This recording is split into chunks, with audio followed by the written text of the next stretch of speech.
जय हिंद मेरे प्यारे साथियों, सभी को गुड मॉर्निंग। आपका स्वागत है न्यू मेथड न्यू क्वेश्चंस में। जैसा कि पता है, इस सीरीज में मैं आपको कुछ नया सिखा रहा हूं। तो आजकल की वीडियो पे आप लोगों ने कमेंट थोड़े कम किए हैं। क्यों कम किए मुझे नहीं पता, जबकि कल मैंने आपको विभाजन के नियम के सारे पॉइंट समझाए। जब तक आप लोग कमेंट नहीं करोगे ना, मैं क्वेश्चन नहीं लगवाने वाला। अब आज का जो टाइप है वो है प्राइम नंबर पे, और इसके बाद हम लोग करेंगे एपी और जीपी पे बात। एपी और जीपी मतलब समांतर श्रेणी और गुणोत्तर श्रेणी पे। आज हम लोग सीखेंगे प्राइम नंबर से बनने वाले क्वेश्चन जो एग्जाम में आजकल आ रहे हैं। उन क्वेश्चन पे हम लोग बात करते हैं। तो आज की हेडिंग लिखिएगा प्राइम नंबर। क्वेश्चन मैं आपको पहले बोल देता हूँ कि किस टाइप के क्वेश्चन मैं कराने वाला हूँ। जैसे प्रथम 10 दो अंकीय संख्याओं का औसत क्या है? प्रथम 10 दो अंकीय आभास संख्याओं का औसत क्या है? प्रथम 10 दो अंकीय आभास संख्याओं का औसत। जैसे 5 अंकों की सबसे छोटी आभास संख्या कौन सी है? 4 अंकों की छोटी और बड़ी आभास संख्या का अंतर क्या है? 1 से 1000 तक सबसे छोटी और सबसे बड़ी आभास संख्याओं का योग क्या है? 1 से 100 तक को प्राइम नंबर कितने हैं? 1 से 100 तक ट्विन प्राइम नंबर कितने हैं? 1 से 50 तक ट्विन प्राइम नंबर कितने हैं? प्रथम 10 आभास संख्याओं का योग क्या है?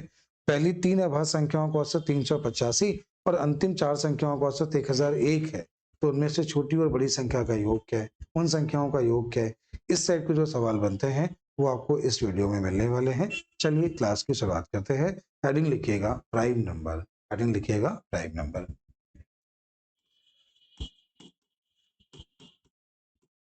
अब इंग्लिश में कहते हैं प्राइम।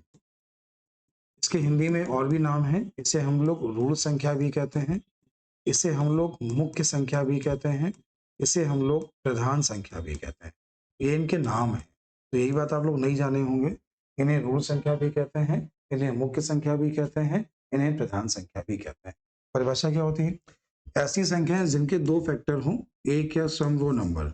ऐसी संख्याएं जिनके दो फैक्टर हों, इस बात पे थोड़ा ध्यान दीजिएगा। ऐसी संख्याएं जिनके दो फैक्टर हों, एक या स्वयं वही नंबर, ऐसे नंबर को प्राइम नंबर कहते हैं। दो फैक्टर का मतलब कोई नंबर अपने आप से कटे या एक से कटे। एक इसीलिए नहीं होता प्राइम क्योंकि एक एक के दो फैक्टर नहीं होते, एक का एक ही फैक्टर है। जैसे बात करते हैं दो के फैक्टर की, तो दो के फैक्टर एक और दो हैं। तीन के फैक्टर एक और तीन हैं। तो ये ख्याल है कि फैक्टर हमेशा दो होने चाहिए। ये बात समझ में आ गई? इसके बाद सुनना, सबसे छोटी आभास संख्या दो है। अगर बोला जाए सबसे छोटी आभास संख्या, तो आंसर क्या होगा? दो। इसको लिख लीजिएगा, सबसे छोटी आभास संख्या दो है। अगला क्वेश्चन, ऐसी कितनी संख्याएं जो सम भी हैं और अभाज्य भी हैं? ऐसी कितनी संख्याएं जो सम भी हैं और अभाज्य भी हैं? तो आपका आंसर एक होगा। सवाल में क्या लिखा है? ऐसी कितनी संख्याएं। अंडरलाइन कीजिए, क्या बोला? ऐसी कितनी संख्याएं जो सम भी है और अभाज्य भी है, तो आंसर एक होगा। ऐसी कौन सी संख्या है जो सम भी है और अभाज्य भी है? तो आंसर दो होगा। सबसे छोटी विषम अभाज्य संख्या तीन होती है। सबसे छोटी ऑड प्राइम नंबर क्या होता है? तीन होता है। इसके बाद ध्यान देना, 1 से 50 तक प्राइम नंबर 15 होते हैं और 1 से 100 तक प्राइम नंबर 25 होते हैं। इस बात की जानकारी सभी को है कि 1 से 50 तक जो प्राइम नंबर है वो 15 है और 1 से 100 तक जो प्राइम नंबर है वो 25 है।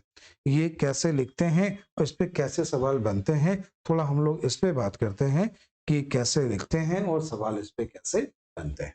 सुनना, हम लोग बात कर रहे हैं प्राइम नंबर की। जैसे रेलवे का क्वेश्चन था, 1 से 40 तक आभास संख्याएं कितनी है? जैसा कि एसएससी ने पूछा कि 1 से 80 तक आभास संख्याएं कितनी हैं। जैसा कि अभी एमटीएस के पेपर में आया कि 40 से 90 तक आभास संख्याएं कितनी हैं। तो इस टाइप के सवाल समय समय पे देखने को मिलते हैं। जैसे आपके यूपीएसआई के पेपर में आ गया कि बताइए दो अंकों की आभास संख्याएं कितनी होती हैं? दो अंकों की आभास संख्या, नया सवाल हो गया। आप कैसे गिनोगे एग्जाम में? यूपीएसआई वाले जरूर लिखना, मैंने क्या बोला कि दो अंकों की आभास संख्याएं कितनी होती हैं। आभास संख्याओं के बीच का अंतर इक्वल नहीं होता। यहाँ पे कोई फॉर्मूला नहीं लगता। अगर लिखना नहीं आया ना तो एग्जाम में छोड़ना पड़ेगा सवाल को। अगर आपको लिखना नहीं आया तो एग्जाम में क्वेश्चन को छोड़ना पड़ेगा। सवाल में आता है कि प्रथम 10 दो अंकीय आभास संख्याओं का औसत। एसएससी के मेंस में आया प्रथम 10 दो अंकीय आभास संख्याओं का औसत। लिखना नहीं आता ना तो कर नहीं पाओगे। ध्यान रखना, आभास संख्याओं को पहले हम लोग थोड़ा बेसिक जानकारी करते हैं, धीमे धीमे आगे बढ़ते हैं। जैसे हम लोगों ने काउंटिंग लिखी, 1 2 3 4 5 6 7 8 9 10। तो 1 से 10 तक की काउंटिंग में एक ये प्राइम है, एक ये प्राइम है, एक ये प्राइम है, एक ये प्राइम है। इसके बाद आपने देखा 11, 12, 13, 14, 15, 16, 17, 18, 19 और 20। तो यहाँ पे देखा एक नंबर 11 प्राइम है, एक नंबर 13 प्राइम है, एक 17 है और एक 19 है। आगे आपने देखा ऐसे लिखा है 21, 22, 23, 24, 25, 26, 27, 28, 29 और 30। तो यहाँ पर एक 23 और एक 29, दो नंबर यहाँ पे प्राइम है। तो पहले 4 मिले, फिर 4 मिले, फिर 2 मिले। ऐसे ही जब आप 100 तक लिखोगे ना, सेम ऐसे ही जब आप 100 तक लिखोगे तो एक कोड बनेगा 44, 22, 32, 23, 21। फिर से रिपीट कर रहा हूँ, 44, 22, 32, 23, 21। 44, 22, 32, 23, 21। ये क्या है? 100 तक के प्राइम नंबर का कोड। एग्जाम में सवाल कैसे बनेगा कि 1 से 40 तक आभाज्य संख्याएं कितनी है? तो आपको पता है 40 तक गिनती की 4 लाइनें होती हैं। 4, 4, 8, 2, 10, 2, 12।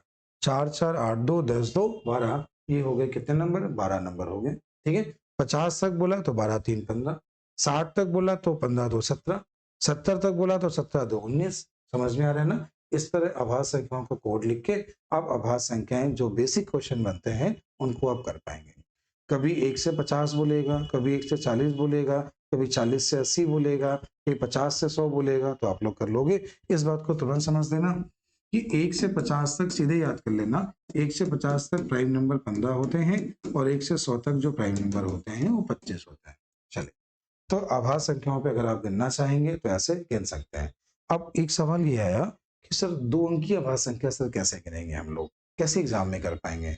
तो मैं आपको समझाना चाह रहा हूँ कि जब कभी आभाज्य संख्या आपका लिखने का मन हो और दिक्कत होगी आभाज्य संख्या लिखनी ही पड़ेंगी और कोई वहां मेथड काम नहीं आ रहा है, तो कैसे लिखी जाती है आपको ये बताने जा रहा हूँ। आपने 1 से 50 तक में देखा कि प्राइम नंबर जो सिंगल डिजिट के हैं वो 2, 3, 5, 7।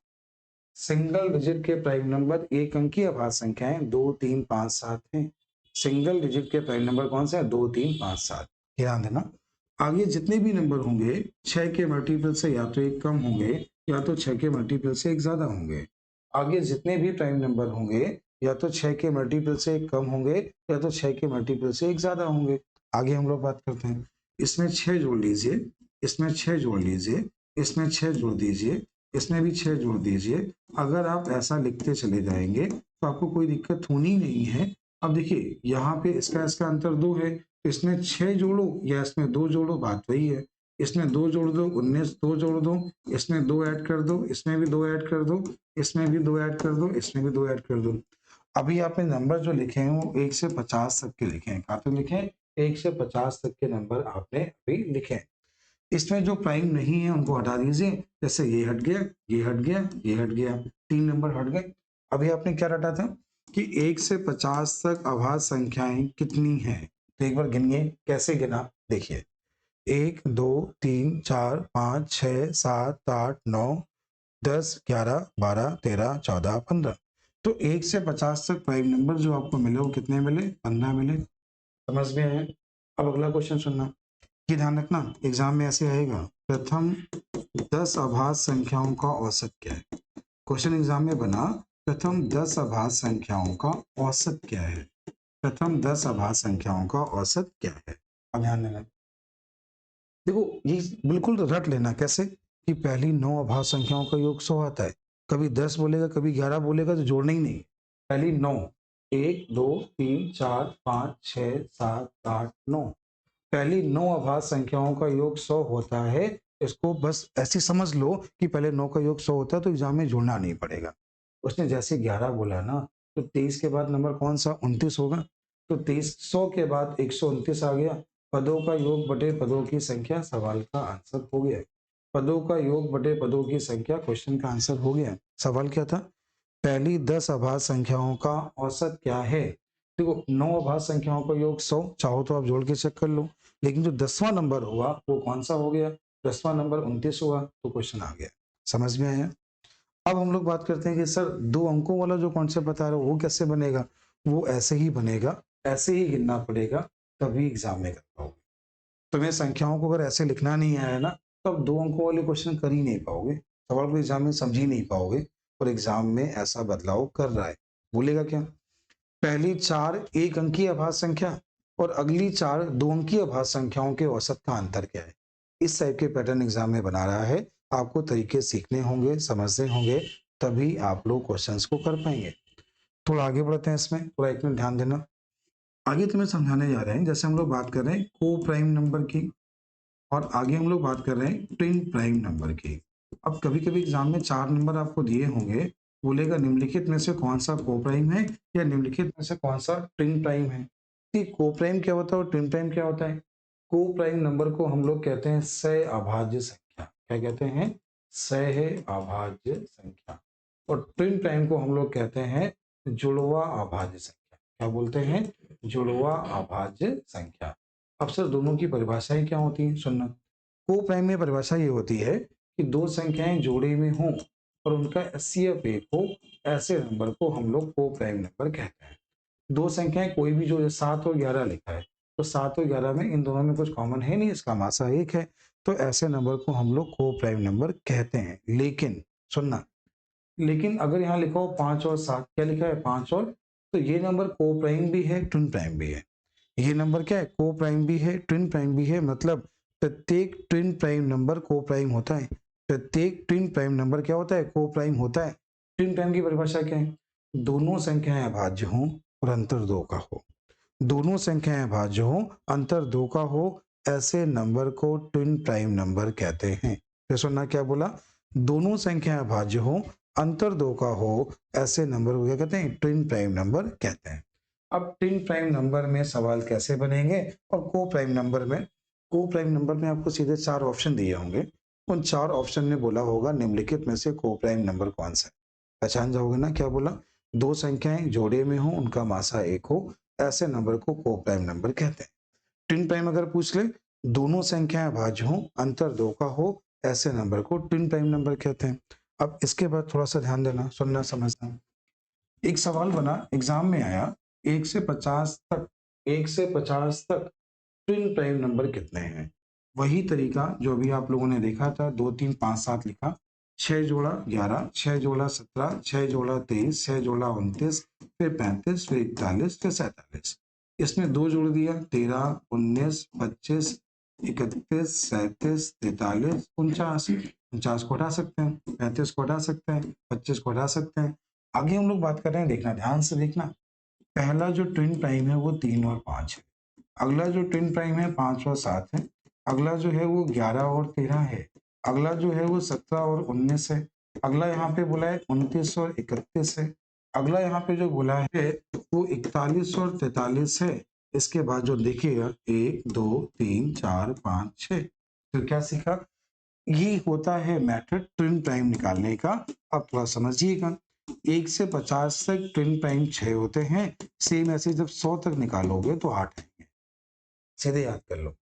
अगर लिखना नहीं आ रहा सीधे याद कर लो, लिखने के तरीके पे मेहनत कर लेना। मैं फिर बता रहा हूँ, सवाल ऐसे बनाएगा, 1 से 100 तक की संख्याओं को लिखा, उसमें से आभाज्य संख्याओं को आरोही क्रम में लिखा, तो 15वीं से 19वीं आभाज्य संख्याओं का औसत क्या है। तुम ना 15वां आभाज्य संख्या निकाल पाओगे एग्जाम में, और ना तुम सारे लिख पाओगे, ना एग्जाम में क्वेश्चन कर पाओगे। आभाज्य संख्याओं पे एग्जाम में क्वेश्चन पक्का मिलता है और अच्छा सवाल आजकल मिल रहा है। थोड़ा आभाज्य संख्याओं पे मेहनत कर लेना, किस टाइप के सवाल आ रहे हैं उनको जरूर देख लेना। जैसे आपको ये पता ही होना चाहिए कि सिंगल डिजिट प्राइम नंबर की बात करते हैं, सबसे छोटी एक अंकीय आभाज्य संख्या 2 होती है, सबसे बड़ी एक अंकीय आभाज्य संख्या 7 होती है, 2 अंकों की छोटी 11 होती है, 2 अंकों की बड़ी 97 होती है, 3 अंकों की छोटी ये होती है और 3 अंकों की बड़ी ये है। 4 अंकों की छोटी आभाज्य संख्या 1007 है, ये एक बार चेक कर लेना।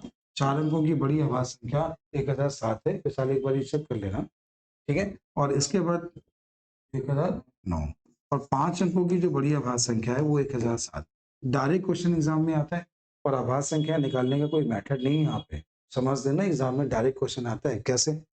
पहला क्वेश्चन बोलेगा 1 से 100 तक सबसे छोटी आभाज्य संख्या और सबसे बड़ी आभाज्य संख्या का अंतर क्या है। 1 से 1000 तक सबसे छोटी आभाज्य संख्या और सबसे बड़ी आभाज्य संख्या का योग क्या है। क्वेश्चन ऐसे बनाएगा, 2 अंकों की सबसे छोटी आभाज्य संख्या, 2 अंकों की सबसे बड़ी आभाज्य संख्या का अंतर क्या है। 1 से 1000 तक सबसे छोटी और सबसे बड़ी आभाज्य संख्याओं का अंतर क्या है। तो अगर इस टाइप के सवाल बनाए तो देख लेना, दिल्ली पुलिस के पेपर में 2020 से लगा के आज तक हर साल आभाज्य संख्याओं पे ऐसा ही सवाल बनता है, सेम ऐसे क्वेश्चन एग्जाम में आता है। एक आखिरी क्वेश्चन मैं आपको और बता रहा हूँ, ध्यान देना। आपको बोलेगा 4 आभाज्य संख्याएं बढ़ते क्रम में दी गई हैं। पहले 3 का गुणनफल 385 है, अंतिम 3 का गुणनफल 1001 है। तो बोलेगा छोटी संख्या बताओ, बड़ी संख्या बताओ, उन संख्याओं का योग बताओ। तरीका क्या होगा? देखो, पहले 3 नंबर का गुणनफल 385 है। आगे बोला अंतिम 3 का गुणनफल b इंटू सी इंटू डी। यहाँ पे जो गुणनफल बोला वो 1001 बोला। समीकरण फर्स्ट अपॉन सेकेंड किया, इन दोनों में b कॉमन होगा, इन दोनों में c कॉमन होगा, प्राइम नंबर से कट रहे होंगे। 7 से काट लिया तो 7 बना 35 मिला, 7 से काट लिया तो 7 बना 35 मिला, 7 से काटा 7 एक कम 7, 3 7 चौको 28 और 7 ने 21, इसे 11 से काटा 5 मिला और 13 मिला। अब ये बताओ, तुमने बी और सी को काटा, ए और डी बचा, ए का मान 5 आया और डी का मान 13 आया। अब ये बताओ, अगर तुम क्रम में लिखना भी चाहो तो 5 हो गया, 7 हो गया, 11 हो गया, 13 हो गया। अब बोलेगा ऐसी अभाज्य संख्याओं का योग बताओ, तो भी कर लोगे। सबसे छोटी अभाज्य संख्या तो भी कर लोगे, सबसे बड़ी अभाज्य संख्या तो भी कर लोगे। तो मैंने अभाज्य संख्याओं पे बनने वाले कुछ पॉइंट और कुछ क्वेश्चन बनाए हैं। सुबह 7 बजे वाली सीरीज में मैं आपको कुछ नए क्वेश्चंस करा रहा हूं। आपको क्वेश्चन कैसे लगे हैं वीडियो पे कमेंट जरूर करोगे। जिस पॉइंट पे क्वेश्चन चाहिए मैं आपको करा रहा हूं। अगली क्लास में मैं आपको एपी और जीपी के बारे में समझाऊंगा। क्लास कैसी लगी एक प्यारा सा कमेंट करिए। अगर आप लोग कमेंट करोगे मैं क्लास को थोड़ा सा और बड़ा करूंगा और अच्छे क्वेश्चन कराऊंगा। सभी को जय हिंद। मिलते हैं शाम को 8 बजे लाइव क्लास में। अब एक बात और सुनिए, शाम के 8 बजे वाली क्लास का समय मैं चेंज कर रहा हूँ। क्लास का समय 7:15 बजे कर रहा हूँ, तो सभी लोग 7:15 बजे लाइव आ जाया करिए, क्योंकि उसमें 40 क्वेश्चन का टारगेट है। अभी जो चैप्टर चल रहे थे नंबर सिस्टम और एलसीएम एचसीएफ चल रहे थे, अब जो चैप्टर चलने स्टार्ट हो जाएंगे वो औसत है, परसेंटेज है, प्रॉफिट एंड लॉस है। अब जो क्वेश्चंस होंगे थोड़े से बड़े होंगे, क्लास थोड़ी सी बड़ी हो सकती है। 7:15 बजे आप लोग लाइव आना स्टार्ट कर दीजिए। सभी को जय हिंद। मिलते हैं शाम की क्लास में।